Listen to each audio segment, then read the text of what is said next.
деца и родители. Или кой кого не слуша.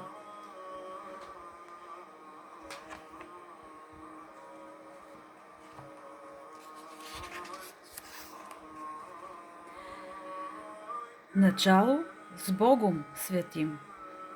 Когато в едно семейство мирът е нарушен, това означава, че децата са престанали да слушат родителите си, а родителите – Бога. Нали сте чували как родителите се оплакват от децата си, че не ги слушат и вече са вдигнали ръце от тях? А често главната причина за този разрив е в самите родители, но Господ не е вдигнал ръце от тях, а очаква тяхното изправление. Тогава и децата им ще станат послушни. Неразборите в отношението на децата към техните родители и обратно са следствие от нарушаването на Божия закон. Лошите деца и лошите родители са законопрестъпници. Божият закон изисква от децата да почитат баща и майка и да ги обичат. Божият закон за родителите спрямо децата им е да не ги убиват, да не ги дразнят и да ги възпитават в учение и наставление Господне, но най-вече да ги обичат и то поравно. А каква е картината днес? В много семейства децата не почитат родителите си, не им се покоряват и настояват да задоволяват всеки техен каприз. Дори ги считат за свои тирани. Родители убиват децата си физически при правенето на аборт. Убиват ги психически, когато се развеждат, и ги убиват духовно, ако не ги обучават и възпитават в християнската вяра. Разбира се, има прекрасни християнски семейства, където отношенията деца-родители са на добра висота.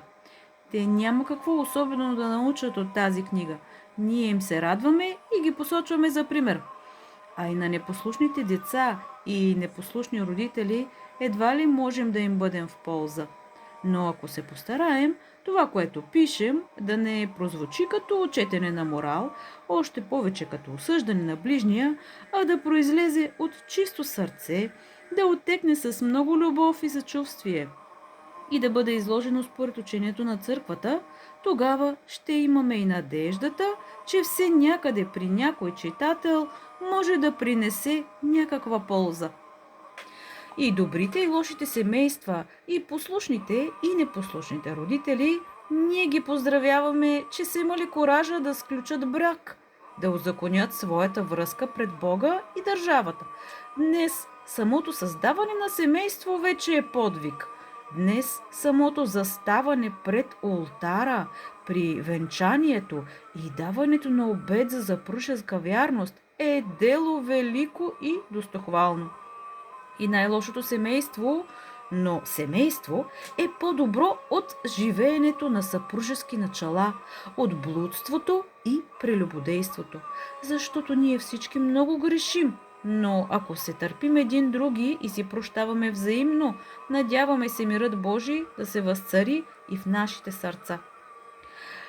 Първото послушание, което Господ Бог дал на първата брачна двойка Адам и Ева, било това те да имат деца, много деца, които да изпълнят цяла земя. И благослови ги Бог, като им рече: плодете се и множете се. Пълнете земята и обладайте я и господарувайте над цялата земя. Чрез умножаване и преумножаване на човешкия род, милостивият Творец и Господ възнамерявал да подпълни числото на падналите ангели с подобни на тях същества, носещи в себе си неговия образ и подобие. Тази Божия заповед останала в сила и за всички бъдещи семейства, дори до свършека на света. Вече с настъпване на християнската ера тя придобива и нов обогатен смисъл и съдържание. Увеличаване на спасяващите се в Христа Исуса по цяла земя сред всички страни и народи.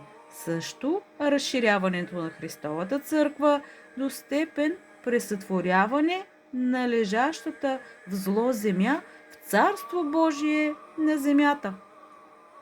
Стария Израил и дори езическите народи изпълнили Божията разпоредба да имат много деца. Жените еврейки сякаш се съревновавали помежду си, коя ще се здобие с най-много синове и дъщери. Светият псалмопевец с задоволство отбелязва: ето, наследие от Господа са децата. Награда от него е плодът на утробата. Каквото са стрелите в ръката на силния, това са младите синове.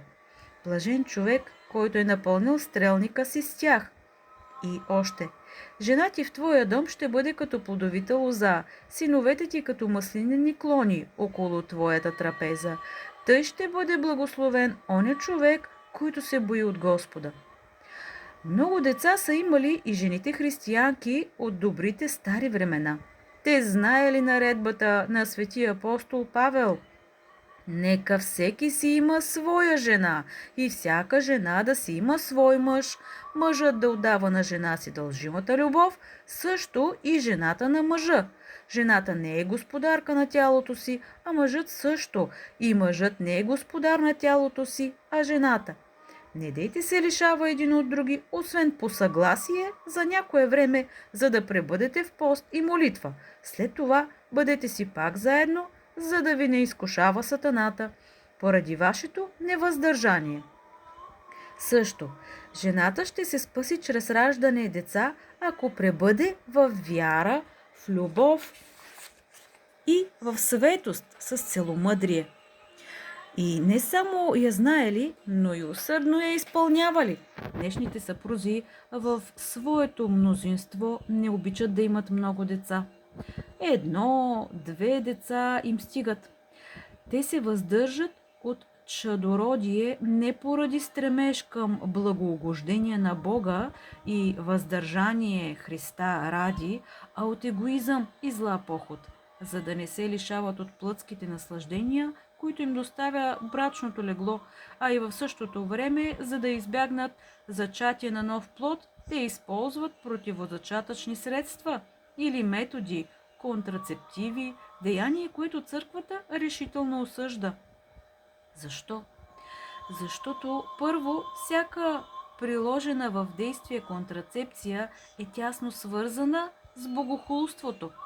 Семейното планиране е дело Господне, а не на съпрузите. Освен това, в момента на зачатието, когато двете клетки, мъжката и женската, се съединяват в една, Бог е този, който дава живот на тази клетка, като и вдъхва от себе си жива душа. Първо, от Бога зависи появата на нов човек в майчината утроба, а след това от съчеталите се съпрузи. Ала, ползвайки противозачатъчни средства, съпрузите възразяват на това и сякаш говорят така на живодателя Бога Господа. Ползвайки противозачатъчни средства, съпрузите възразяват на това и сякаш говорят така на животодателя Бога. Господи, това, което ние сега вършим, теб не те засяга. Това е наше лично дело и каквото решим ние, това и ще бъде. Нима това не е грях. Второ, контрацепцията способства за развитието в човешката душа на блудната страст, а страстта е такъв стадий от развитието на греха, при който човек напълно му се е покорил и се е предал изцяло на волята на дявола. При това положение половият нагон става ръководно начало в отношенията на съпрузите и това печално явление завършва с разпадане на самия брак. Трето, противозачатъчните средства и методи вредят на телесното здраве. Тук основният потърпевш е жената. Така, например, използването на хормонални противозачатъчни таблетки, например Мервелон, води до болестни изменения на матката.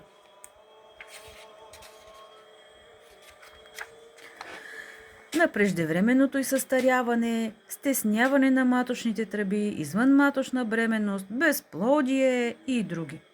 Употребата на спирала пък си е чиста проба микроаборт. Заченалият се зародиш ембрион не може да се закрепи на маточните стени, не може да се храни и развива и умира. Бавно умира и семейното щастие. Когато човек започне да се надхитря с Бога, остава посрамен. Също, когато гледа как да заобиколи неговия закон. Ето, Божият непослушник използва най-ефикасни противозачатъчни средства, но изведнъж се оказва, че съпругата е бременна. Каква трагедия! Домашният съвет се събира по спешност, за да вземе важно решение – да убие ли или да пощади пръкналото се в утробата човекоподобно същество. В повечето случаи се взима решение за аборт, но той трябва да бъде извършен колкото се може по-скоро и така, че никой да не разбере за него. Нито на земята, нито на небето. О, вразумете се, несмислени люде! Който е насадил ухото, няма ли да чуе? И който е стъкмил окото, няма ли да види? Който учи човека на знание, нима няма да изобличи. За оправдаване на своето домашно престъпление, съпрузите изтъкват редица смекчаващи причини и обстоятелства. Ето, те вече имат едно или две деца. Ето, те са в тежко материално състояние и дори живеят на квартира. Ето, съпругата е в недобро здраве. Пък и двумесечният ембрион нима толкова бързо е станал човешко същество. Пък и нима жената няма право да се освободи от него, при положение, че той е част от собственото й тяло. Това не са основателни доводи, а нечистоплътна мисловна изтривалка в жалък опит за изчистване на гузни съвести. Едно и две деца не са много. Нали според естествения и Божия закон за запазване и умножаване на човешкия род, двамата съпрузи трябва да оставят след себе си поне 3 наследника. 2, които да подпълнят тяхната бройка, и третият за монасите и девствениците и за съпрузите, на които Бог не е дал деца. Бедността също не е оправдание. Щом Бог е благословил едно семейство да нарасне с още един член, той ще се погрижи и за неговото материално обезпечаване. Ако заченалата второ, трето или четвърто дете съпруга майка се реши на аборт поради здравословни причини, нейното здраве ще се влоши още повече. Но ако тя реши да запази Божия плод в утробата си, Господ ще й дарува укрепване на силите. Нататък, дори и на възраст 2 месеца, човешкият ембрион е равнопоставен пред Бога с всеки човек в зряла възраст. И не е вярно, че заченалият се плод е част от тялото на майката. Това е съвършенно самостоятелен, отделен от организма на майката друг организъм, временно настанен в майчината утроба за прехранване и благополучно износване. От кого е даден този организъм? От Бога и Неговият баща. Съпрузи, внимавайте с абортите. Има много случаи, когато Бог наказва заради убитото в утробата дете с отнемане живота и на вече родените и пораснали деца. Случва се и, слава Богу, въпреки направения опит за аборт, детето да оцелее. Майката, бащата се примиряват, смиряват се и решават тяхната рожба да види бял свят. Някои дори искрено се разкаиват за първоначалното си злочестиво намерение, но други не се разкаиват. Например, майката се изпълва с злоба срещу още неродилото си дете, бие корема си с юморът и крещи: „Не те искам, проклета твар, махни се от мен!“ И така в ропот протича цялата й бременност. След раждането тя обиква мъжката си рожба, наравно с другите си деца. Но минават години и синът ти започва да я тормози, да я бие. И това при положение, че тя е дала всичко от себе си да го възпита добре и да не го лиши от нищо.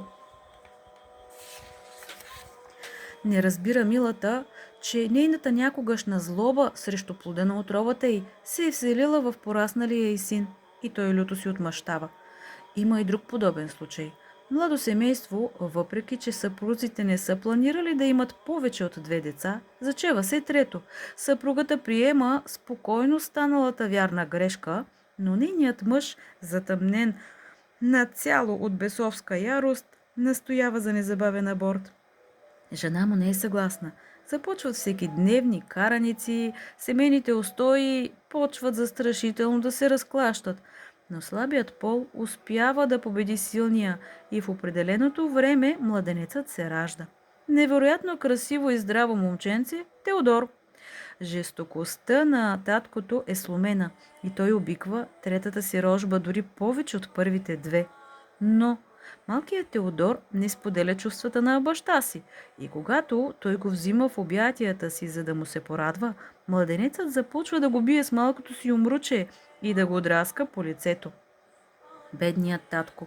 Той не разбира, че неговата злоба от преди няколко месеца срещу детето му сега се е пренесла в Теодор и той люто се отмъщава. Нищо за очудване. Когато един член на семейството се разболее от заразна болест, той може да натръшка и останалите у дома. Същото е и с страстите, тези отвратителни болести на човешката душа. Един духовно болен домочадец заразява и домашните си. Семейството е едно тяло, една душа с много членове. Една млада майка попитала един детски лекар от каква възраст да започне да възпитава малкото си бебе. Лекарят от своя страна също запитал колко голямо е детето й.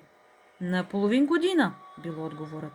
Вие вече сте закъснели с половин година, казал лекарят.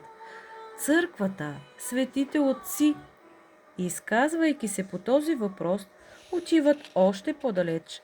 Те са категорични, че възпитанието на детето трябва да започне от деня и часа, когато родителите му разберат за зачатието му.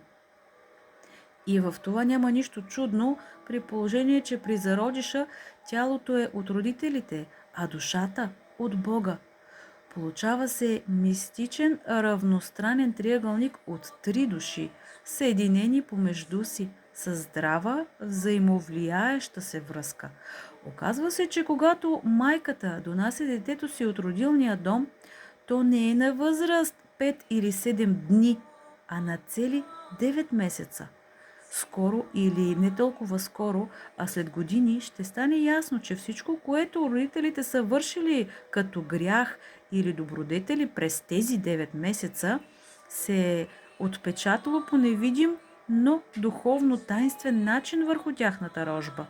Например, по време на бременността съпрузите са водили полов живот или в компания съпругата си е позволявала да пофлиртува.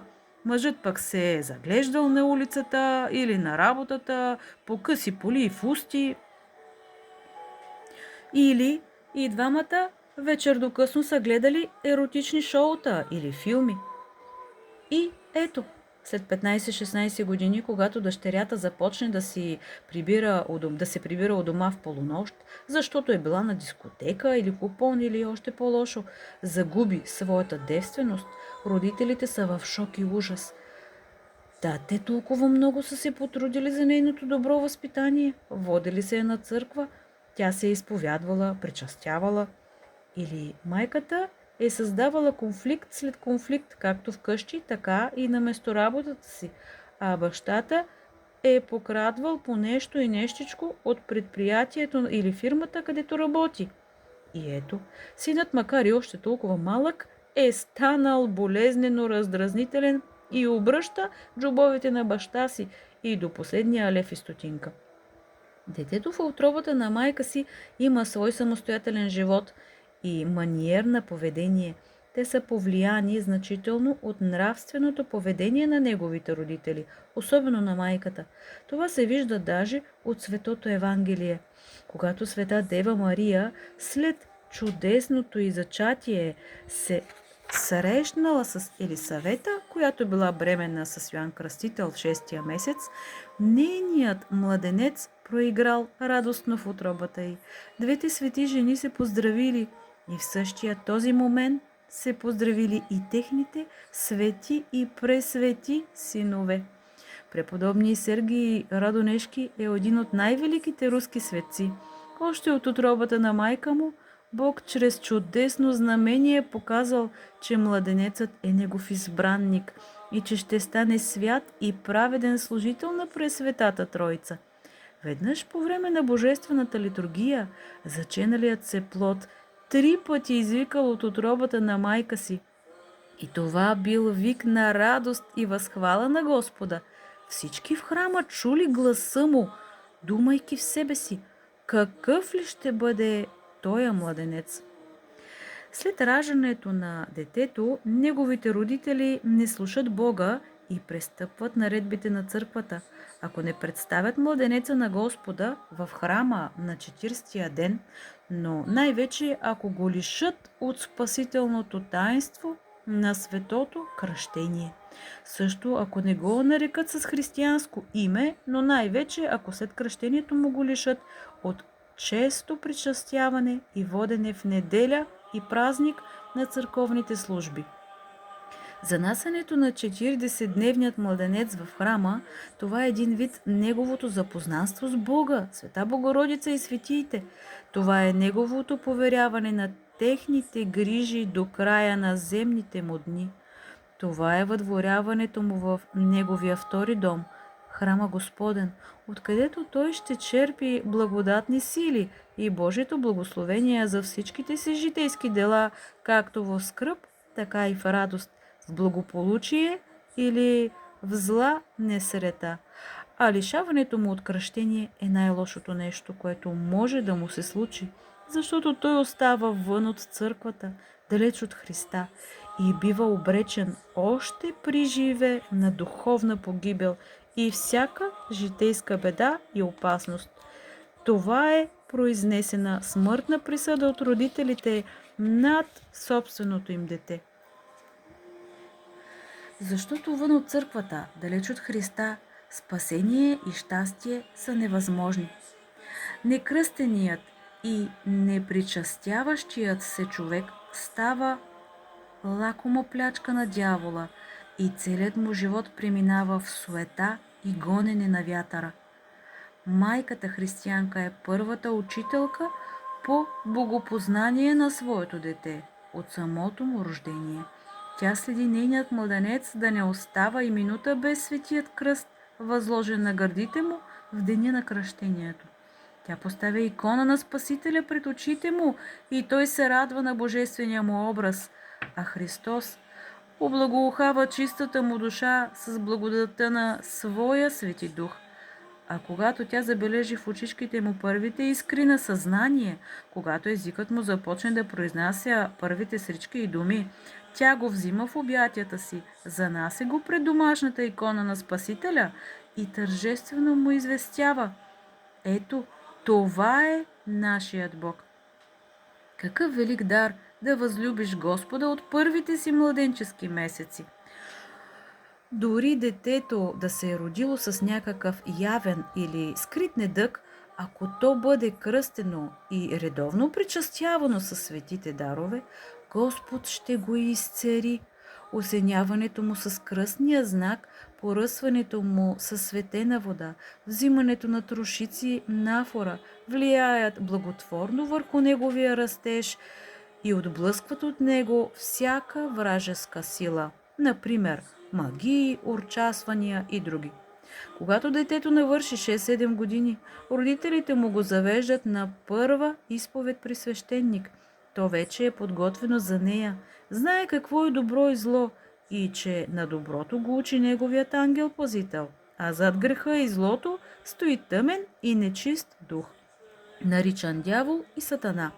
Нежното му гласче плачливо потреперва, страните му са поруменели, ръчичките са свити филмручета, които толкова и малки да изглеждат, сега бият дявола и поразяват неговата сила.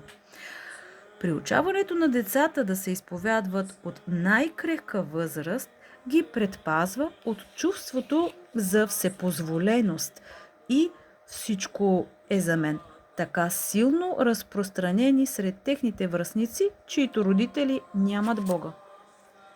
Помага им да преодолеят своя главен недостатък. В едни деца това е щеславието, в други заядливостта, самолюбието, в трети скъперничеството, себичността, чувствеността, в четвърти завистта и злорадството, в пети ленността, магарешкият инат. Родители, изкоренявайте колкото се може по-рано главния порок на своите деца, защото колкото повече се забавите, толкова по-силна става страстта и съответно по-трудна победата над нея. Родители, не забравяйте къде прекараха своето детство и юношество съвършеният отрок Иисус и съвършената отроковица Дева Мария. Исус в 7-годишно изгнание в Египет, а след това в една прашна дърводелска работилница. Отроковицата Мариям в Иерусалимския храм. И двамата в непрестанен труд и молитва и в пълно послушание на Бога и своите родители. Родителите също са деца, деца на Небесния Отец. И според проявеното им послушание или непослушание към Него, получават от своите деца същото. А нали не е приемливо, ако те не са научили децата си и на молитва, а са ги записали на курс по английски или модерни танци, да очакват, че децата им ще ги радват и ще им бъдат послушни, или без да са ги научили на основните истини на християнската вяра, без да са им прочели и един разказ от житията на светиите, да се възмущават от непристойното им поведение в училище или в къщи. Свети Димитрий Ростовски пише: малкото дете е подобно на чиста дъска, приготвена за рисуване на картина. Каквото художникът изобрази на нея, добро или лошо, свято или грешно, ангел или бяс, това и остава на нея. Така е и пред децата. Каквото първоначално възпитание им дават родителите, към каквото нрави богоугодни или богопротивни, ангелски или бесовски ги приучат, с тях те и ще живеят. Бялото платно не променя цвета и краските, с които е било напоено най-напред. Съсъдът не губи своят запах зловонен или благоуханен, в зависимост с какво е бил напълнен най-отпред. Така е и с възпитанието на децата. Затова още от най-ранно детство ги обучавай само към добро. Съществуват основни правила как да възпитаваме децата, за да бъдат послушни. Ето някой от тях. Първо, не допускайте децата да упорстват и своенравничат от ранна възраст. Добрите им желания изпълнявайте, лошите не. Никога не трябва да се обръща внимание на детските капризи. Който веднъж покаже слабост, той и по-късно ще бъде роб на децата си и тяхното своенравие ще господства над родителския авторитет. Второ правило. Действайте съгласувано помежду си.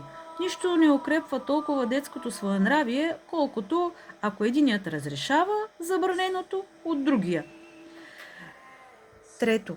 Не допускайте децата да заповядват на по-големите си братя и сестри, нито пък на други възрастни, или да се разпореждат.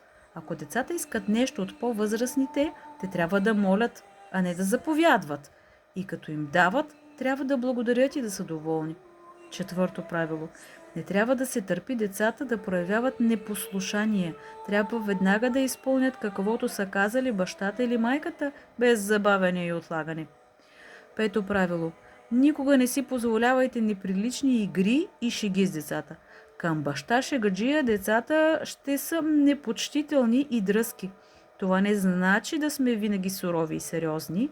Сериозност, съчетана с ласкавост и родителска нежност, не е трудно да се различи от неразумното шегаджийство и шутовщината, която унищожава родителския авторитет.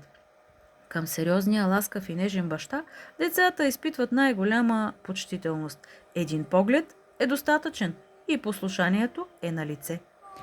Шесто правило. Не бъдете никога равнодушни към радостите и болките на децата. Никога не казвайте, че децата са ви в тежест и ви причиняват мъки и пречки. Не показвайте никога, че каквато и да е жертва заради тях е била прекалено голяма. Давайте им всичко, което сте длъжни, с желание и радост. Седмо правило. Не позволявайте нещо, което вчера сте забранили. Не противоречете един на друг в своите действия спрямо децата си. Поддържайте необходимото уважение помежду си и на децата към вас. Никога не забравяйте да призовавате Божието благословение за своето дело по възпитаване на децата. И вашите трудове, попечителство и грижи с Божието благословение ще се увенчаят с послушанието на вашите деца. Бог е наш небесен Отец, а ние човеците сме Негови деца.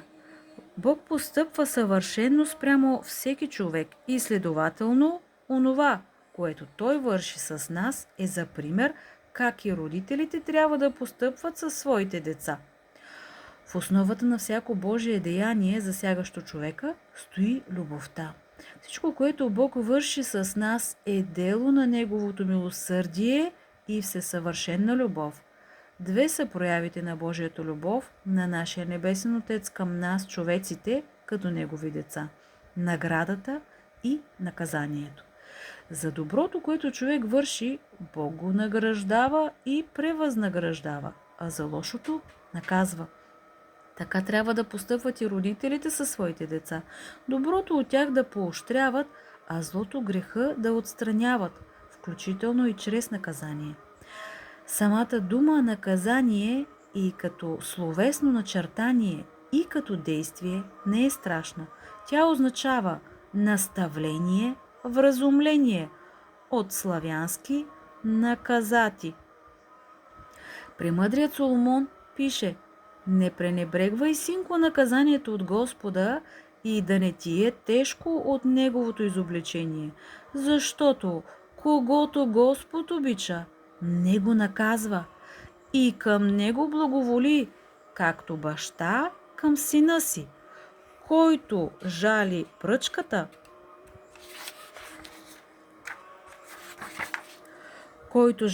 пръчката си, мрази сина си, а който го обича, наказва го от детинство. Да припомним и това, как Бог наказва свещеник Илий заради неговото пренебрежение от възпитанието на двамата му сина. За голямата полза от родителското наказание спрямо децата говорят и светите апостоли. Ако търпите наказание, Бог постъпва с вас като с синове, пише свети апостол Павел. Защото Господ наказва когото обича, бичува всеки син, когото приема. Апостолът на любовта Йоан Богослов също се изказва в полза на наказанията. Които аз обичам, тях изобличавам и наказвам. И тъй, бъди ревностен и се покай. За наказанията светите отци се изказват така: Твоите удари, Господи, са изпълнени с любов. Твоите наказания изобилстват с милост. Поради своята любов ти и когато наказваш, имаш предвид само ползата. Преподобни Ефрем Сирин. Както лекарствата са за болестите, така наказанията са за провиненията. Свети Йоан Златоуст. Родителските наказания на техните деца си имат свои правила. Ако тези правила не се спазват, вместо полза, те ще принесат само вреда. Всяко наказание трябва да се предшества от съветване, от предупреждение какво може да последва след злонамереното и упорито непослушание от страна на детето. Ако детето се вразуми и поиска искрена прошка за провинението си, наказанието се отменя. Родителското наказание не трябва да бъде придружавано с гняв и раздразнение, още повече с обиждане на децата. Това е все едно да гасиш огън с бензин. Също трябва да се избягват всякакви спорове с тях относно правилността или неправилността на наложеното наказание.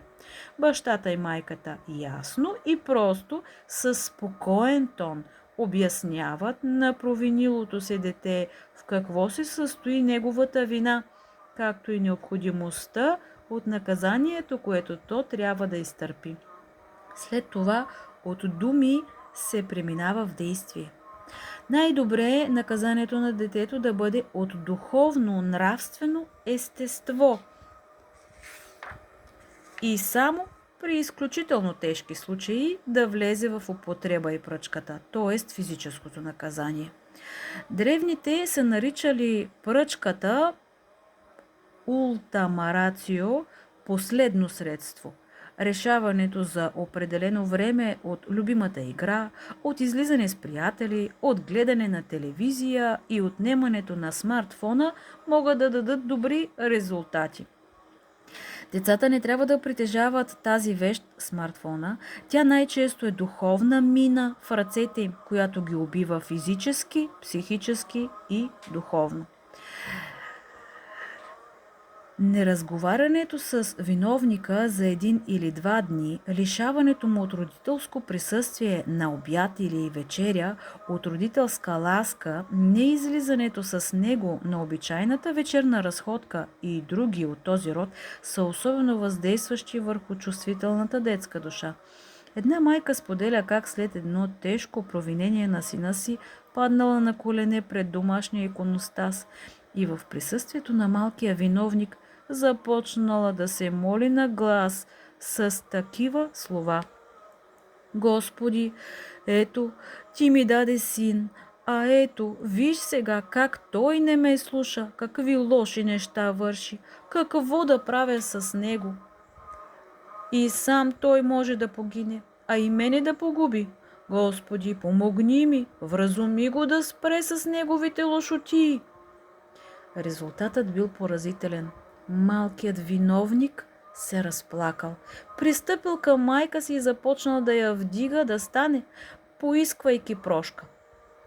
Наказанието трябва да бъде съразмерно с провинението и да не е нито прекалено строго, нито много леко. Трябва също да е съобразено с самото естество на сторения грях.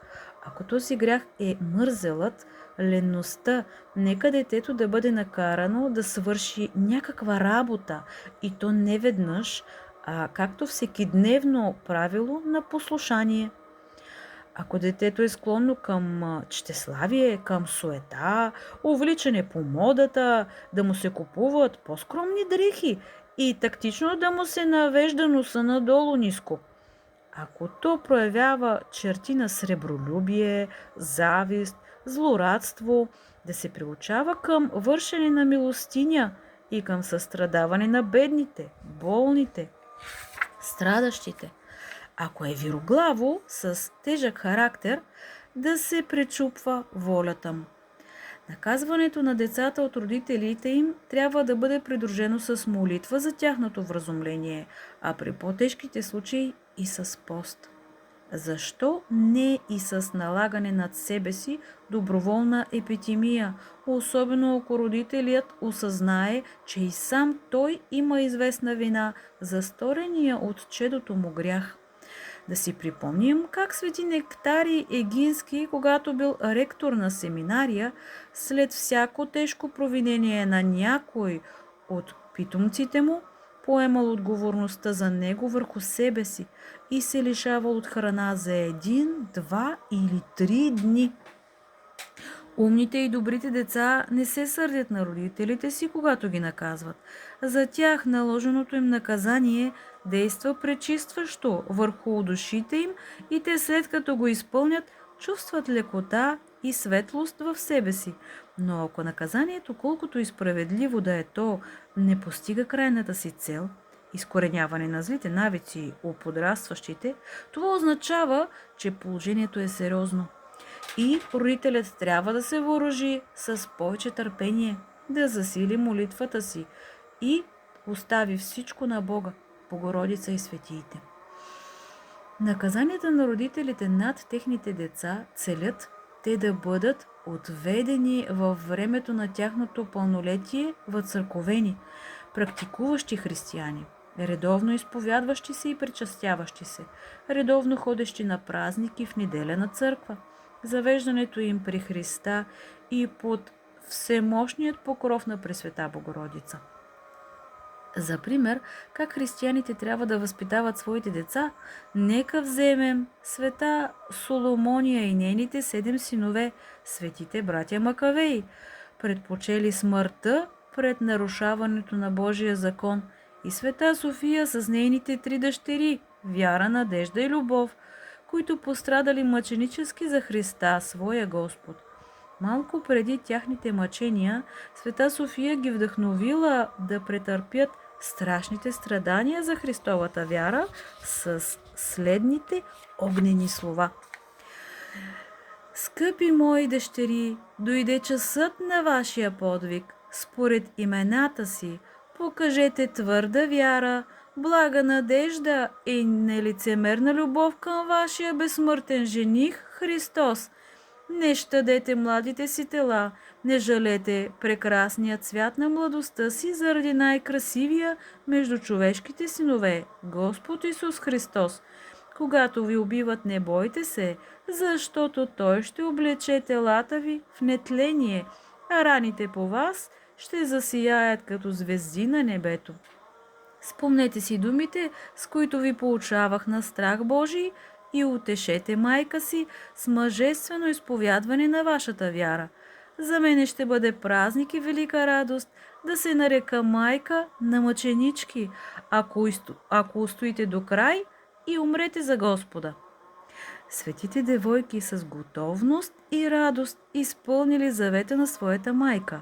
Света Вяра, след дълги мъчения, като чула присъдата си да бъде посечена, поблагодарила на Бога и се обърнала към сестрите си.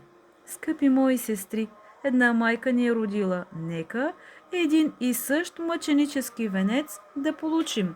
Ето, дадох ви пример, който да последвате, за да дойдете и вие при нашия прекрасен младоженец, който ни очаква. Със същата твърдост пострадала и приелата мъченическа смърт и света надежда. Когато палачите стържили тялото й с железни ногти и от нея падали късове живо месо, тя извикала: колко сладко е да страдаш за Исуса Христа. Аз вече не само, че не се боя от мъките, но ги желая като райска наслада.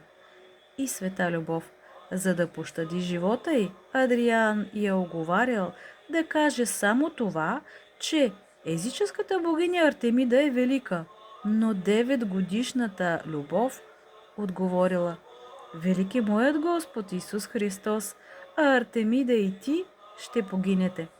Така говорили в християнска древност децата на християнските родители. Така в древност християнските родители възпитавали децата си. Да видим сега какво говорят немалко деца днес за това как ги възпитават техните бащи и майки и да си направим съответните изводи. На мен ми е страшно и болно, пише седмокласничката Люда, че ето вече половин година разговарям със своите родители и сякаш на различни езици. И не знаем по каква причина. Аз обичам мама и тате, ала те обичат ли ме? Това не зная. Те вечно се карат и спорят, навярно, аз съм излишна. Пише шестокласницата Катя. Моя татко рядко се усмихва. А колко ми се иска, щом си дойде от работа, ласкаво да ме попита: моето момиче, как мина днес? Тогава бих му отвърнала с радост: всичко при мен е добре, татенце. А дълго ще му разказвам за днешния ден, за вчера. А мама нощува рядко у дома. Все нощни смени кара, понякога идва и все е пияна. Щом дойде тате, пък излиза. И на нас с братчето ми Коля ни става страшно. Започваме да плачем. Мама настръхва цялата и започва да вика: какво ви става, от какво сте недоволни, ядени имате, облечени сте, стига глезоти. И ето и разказът на Боби. С сестричката ми Мими се прибрахме от улицата у дома. Бяхме уморени, защото играехме дълго на война, а вкъщи заварихме друга истинска война. Биеха се тата и мама. Малкото ни братче Иво се разплака и оплашено се докопа в ваната, пълна до половина с вода. Ние също се разплакахме. Когато тата и мама чуха, че плачем, и тримата влязоха в съседната стая, затвориха вратата и продължиха да се бият с още по-голяма сила. И да завършим тези тежки детски изповеди с оная тъжна притча за момченцето, което като знало колко лева на час заработва неговия баща, започнало да си събира парички, които да му даде, та той да му отдели вечерта 1 час време, през който те да бъдат заедно. И умело да поднасяш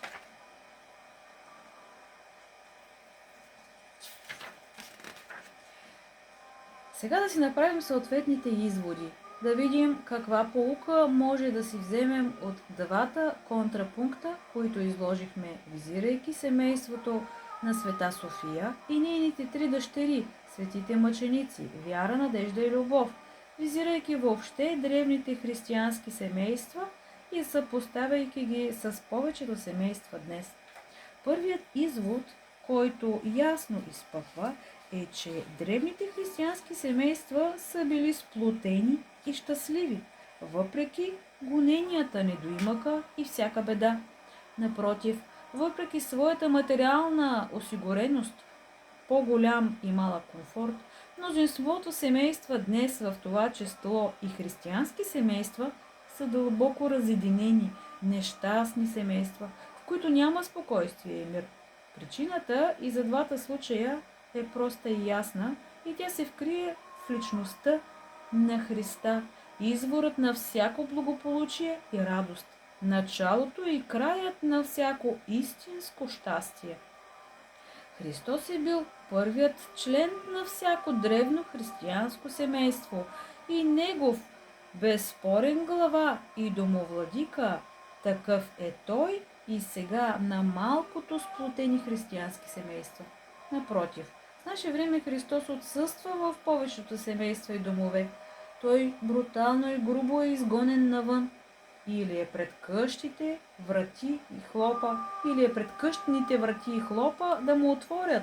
Но ние, залисани пред телевизора или компютъра, не чуваме гласа му, не чувстваме близкото му присъствие, където пък Христос го няма, там се е настанил дяволът, там е разруха и неспокойствие, страх и пагуба. С други думи, ако в теб, родителю, има вяра, ти ще можеш да запалиш с тази вяра сърцето на детето. Ако у тебе има порив към молитва и ти имаш практически опит от молитвата, колкото и скромен да е той, ти ще можеш да говориш на детето живо, защото в твоите мисли, в твоя език ще присъства твоят живот, твоят жив опит от всичко това. Ако пък ти не притежаваш в себе си, в сърцето си тия неща, то колкото и умело да поднасяш своя урок, всичко ще бъде само сухи и безсилни думи, които няма да могат да запалят пламъчето на вярата, на желанието за християнски живот в душите, в сърцата на учениците и на децата. Оттам насетне вече идват богослужението, причастяването със светите тайни.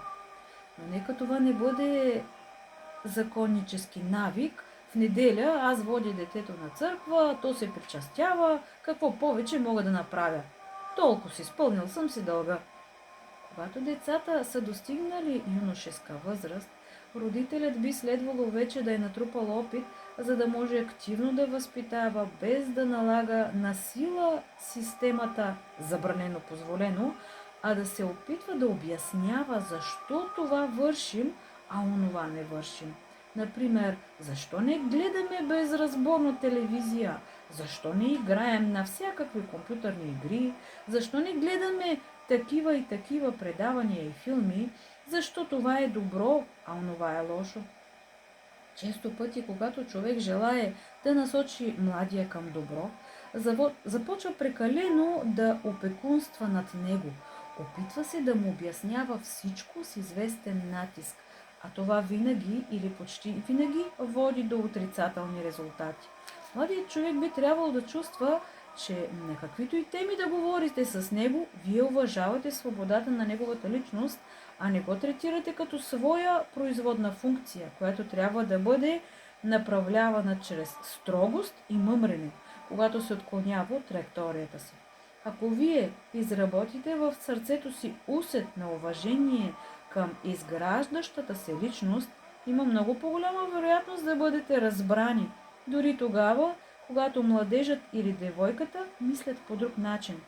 Да бъдете разбрани, когато детето като внимателен и дадете на детето деликатен съвет за едно или за друго нещо. Децата са деца на своите родители и когато влязат в пълнолетие, а родителите мислят за тях и в старческите си седини. Ако тези пораснали големи деца са пораснали в християнската вяра и в евангелско благочестие, техните родители са благодарни на Бога и си отиват от този свят с мир в душите си.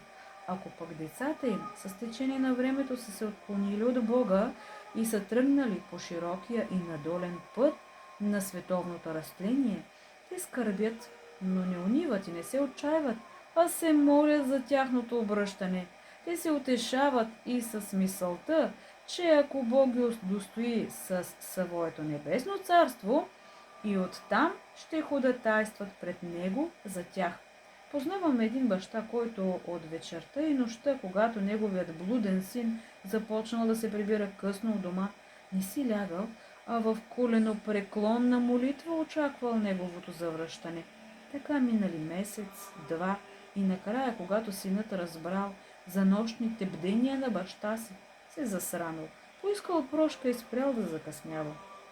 Бащината молитва дала своя добър резултат. А какво е щяло да се получи, ако ядосаният родител, изчаквайки късното завръщане на чедото си, му беше вдигнал лют скандал? Отсъдете вие. Познавам една благочестива майка, чийто син се беше пропил, която с къса от употреба няколко книжки с акатиста на Света Богородица неизпиваема чаша, която помага за избавяне от пиянство. Накрая, пред угрозата от получаване на гангрена и ампутация на крака му, синът й престана да пие. Върна се на предишната си работа и сега е добър човек, прилежен християнин. Има и блудни дъщери. Една такава дъщеря на благочестиви родители замина в чужбина, за да постъпи на работа, уронваща християнския морал.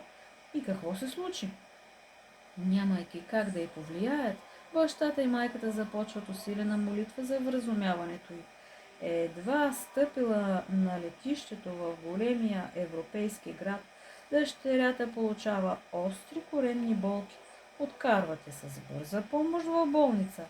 Лекарят я преглежда и заключва, че тя трябва да й се направи спешна операция. Ала пари за операция девойката няма. Има толкова пари, колкото да се върне обратно в България. В този час, по молитвите на родителите й, момичето идва на себе си, болките й отслабват и тя незабавно долитва в милото си отечество. Вече всичко е наред. Девойката е напълно здрава и немалко умъдрена. Голяма сила има молитвата на родителите за техните деца. Придружена с любовта и скръпта по скъпата рожба, тя става чудотворна молитва. Тя бързо стига небето и слиза до нейните приносители, чута и изпълнена, за да ги зарадва и утеши. Християнският родител няма право да се отказва от своите деца, колкото и лоши да са те. Той не бива да се оплаква на никого от тях. Той не произнася присъда над тях без право на обжалване. Той не доказва колко непоправими са те, щади тяхното човешко и синовно достоинство. Дори цял свят да се опълчи срещу тях и да ги презре, християнският родител продължава да ги обича по същия начин, когато те са били в люлката и повече дори.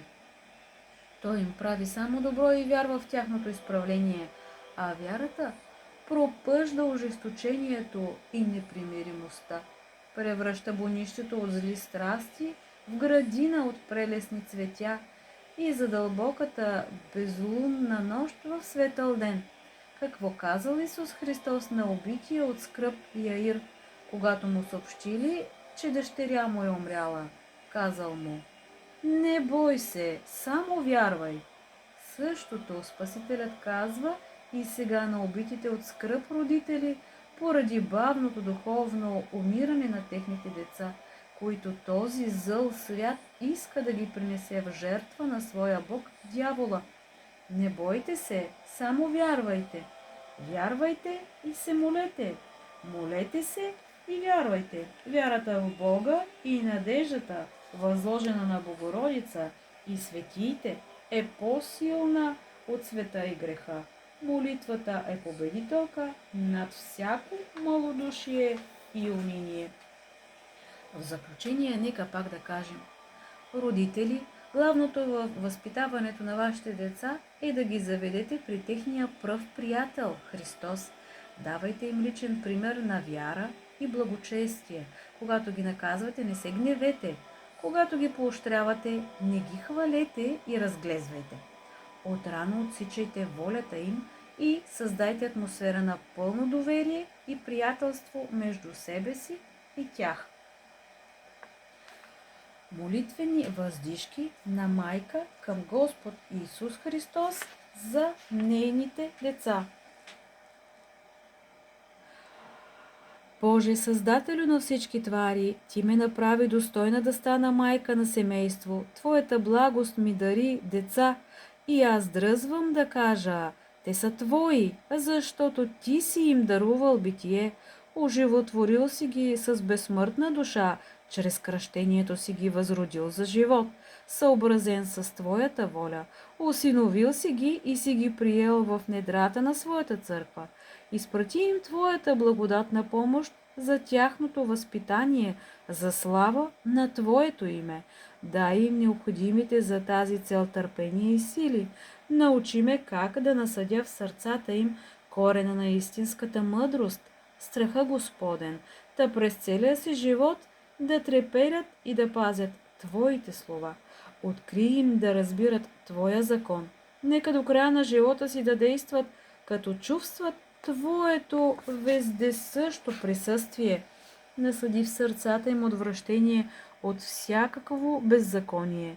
Нека бъдат непорочни в своите пътища. Ти, праведни съдия, който наказваш децата за греховете на техните родители, не ги наказвай заради моите грехове, но ги пораси с росата на Твоята благодат. Отче небесни, устрой съдбата на моите чеда според Твоето благословение. През техния живот не ги лишава от насъщния хляб, на време им изпращай всичко необходимо за придобиването на блаженната вечност. Бъди милостив към тях, когато съгрешат пред Тебе. Не им вменявай греховете на тяхната младост и незнание. Наказвай ги и ги милувай. Не ги отблъсквай от Твоето лице. Не отвръщай лицето си от тях в дните на тяхната скръб, та да не ги постигнат изкушения по-големи от силите им. Покривай ги с Твоята милост. Нека Твоят ангел да ходи с тях и да ги пази. Не оставяй моите чеда, Господи, и им дарявай полезното за спасяването. Амин. Конец и Богослава.